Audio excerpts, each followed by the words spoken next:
nasa gintong upuan, tanong lang, uupo ka para saan? Oh, oh, oh, oh, oh, oh, oh, oh, oh. Talamak ang kagustuhan para sa gintong upuan. Mga pangako nyo sa tao, ang tanong ay nasaan? Sa kampanya magaling, Ram daw nasa baba. Nung siya nasa taas, di sumasayad pa sa lupa. Lahat gusto sa trono, sakin sa kapangyarihan. Nagawa ano, kawawa nga ang ating bayan. Nasisilaw nga sa pwesto sa sariling interes. Pumapaldo kayo habang kami ito stress. Bakit lahat gusto maupo kung ang plano lang ay magnakaw at manloko? Bayan ang lugmok pero sila'y abuso. Uupo para saan? Para sa pera at luho.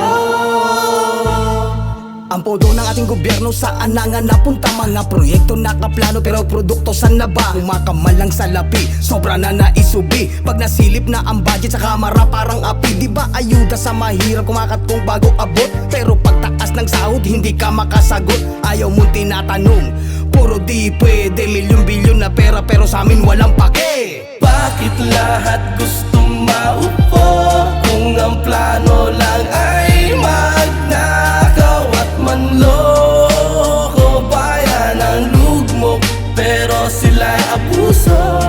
Uupo para saan? Para sa pera at luho.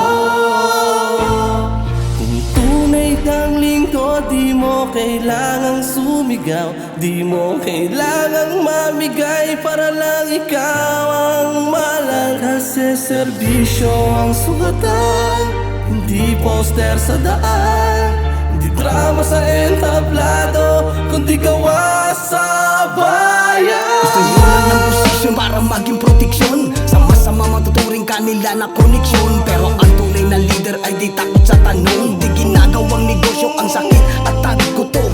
Kung gusto mong maupo, dapat handa kang tumayo. Dahil kalaban ang kahirapan, wag na wag kang yuyuko.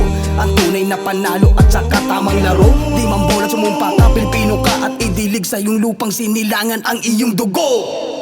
Bakit lahat gusto maupo kung ang plano lang ay magnakaw at manloko? Bayan ang lugmok pero sila'y abuso. Uupo para saan? Para sa pera at luho. Bakit lahat gusto maupo kung ang plano lang ay magnakaw at manloko? Bayan ang lugmok pero sila'y abuso. Uupo para saan? Para sa pera